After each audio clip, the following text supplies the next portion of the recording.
বন্ধুরা, আপনার ফেসবুক পেজটি মনিটাইজেশন চালু হবে কি হবে না সেটা আপনি কিভাবে চেক করবেন মোবাইলের মাধ্যমে, আজকের এই ভিডিওতে কিন্তু আমি আপনাদেরকে সেটাই দেখাবো। আশা করছি সম্পূর্ণ ভিডিওটি আপনারা মনোযোগ সহকারে দেখবেন। আপনার পেজটি কোনো প্রবলেম আছে কিনা সেটা কিভাবে সমাধান করবেন, পলিসি ইস্যু প্রবলেম আছে কিনা সেটা কিন্তু আমি আপনাদেরকে বলে দিব। জাস্ট 1 সেকেন্ডে আপনি পলিসি ইস্যু রিমুভ করতে পারবেন, চেক করতে পারবেন আপনার পেজ থেকে আপনি ইনকাম করতে পারবেন কিনা। চলুন শুরু করা যাক। আপনার ফেসবুক পেজটি মনিটাইজেশন হয়েছে কিনা চেক করার জন্য প্রথমে আপনার পেজের মধ্যে চলে আসবেন। আসার পর এখানে দেখতে পাচ্ছেন আপনার প্রোফাইলটা দেখা যাচ্ছে। এই প্রোফাইলের মধ্যে আপনি একটা ক্লিক করে দিন। ওকে, ক্লিক করে দেওয়ার পর অবশ্যই আপনাকে প্রফেশনাল মোড অন করা থাকতে হবে আপনার আইডির মধ্যে। এই যে দেখুন প্রফেশনাল ড্যাশবোর্ড লেখা আছে, এটার মধ্যে আপনি ক্লিক করে দিন। ক্লিক করে দিলাম। ক্লিক করার পর পেজটাকে কিন্তু একটু উপরের দিকে তুলতে হবে।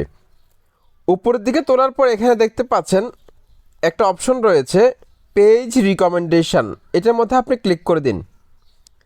এটার মধ্যে ক্লিক করে দেওয়ার পর এখানে দেখতে পাচ্ছেন রিকমেন্ডেবল যদি লেখা থাকে তার মানে বুঝতে হবে আপনার পেজটা ঠিক আছে। তারপর আপনাকে চেক করতে হবে এই যে পেজ স্ট্যাটাস, এটার মধ্যে আপনি ক্লিক করে দিন।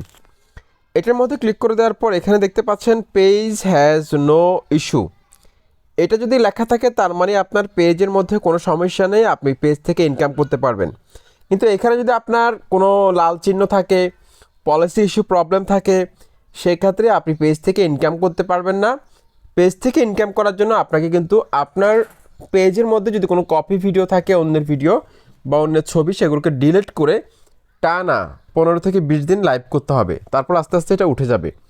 ওকে, তারপর নিচে আপনি দেখতে পাচ্ছেন good news, no violation to show, দেখতে পাচ্ছেন এগুলো হচ্ছে যে পজিটিভ সিগন্যাল। এগুলো যদি থাকে তার মানে বুঝতে হবে আপনার পেজ থেকে আপনি ইনকাম করতে পারবেন।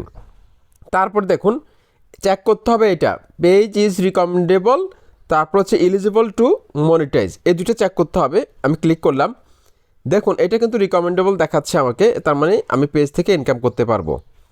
আমি ব্যাক দিলাম। তারপর এখানে দেখুন এলিজিবল টু মনিটাইজ, এটার মধ্যে আমি ক্লিক করে দিলাম। দেখুন এখানে কিন্তু স্টার্ট, এটার মধ্যে আমি একটা যদি ক্লিক করে দিই, দেখুন আপনারা এটার মধ্যে আমি ক্লিক করে দিলাম। ক্লিক করে দেওয়ার পর দেখতে পাচ্ছেন এটা কিন্তু আমার চালু হয়ে গেছে। কেউ যদি আমাকে স্টার পাঠায় এখানে কিন্তু জমা হবে। ওকে, তারপর আমি ব্যাক দিলাম। তারপর দেখুন এখানে ইনস্ট্রিম অ্যাডসের মধ্যে যদি আমি এখন ক্লিক করি, একটা পেজটা উপরের দিকে তুলি, দেখতে পাচ্ছেন এখানে কিন্তু আমার 5000 ফলোয়ার কমপ্লিট হয়ে গেছে। তারপর হচ্ছে you reside in an eligible country, এটা কিন্তু টিকমার্ক দেওয়া আছে, 2 নম্বরটাও টিকমার্ক দেওয়া আছে। বেশিরভাগ অনেকের পেজের মধ্যে 2 নম্বরটা কিন্তু টিকমার্ক দেওয়া থাকে না, তাদের পেজের মধ্যে অনেক সমস্যা থাকে। তো অবশ্যই এটা ঠিক করে নেবেন আপনারা নিয়মিত নিজের ভিডিও আপলোড করে লাইভ করে। তারপর দেখুন এখানে এই যে 60,000 মিনিট ওয়াচ টাইম, এটা কিন্তু আমার এখনও কমপ্লিট হয় নাই।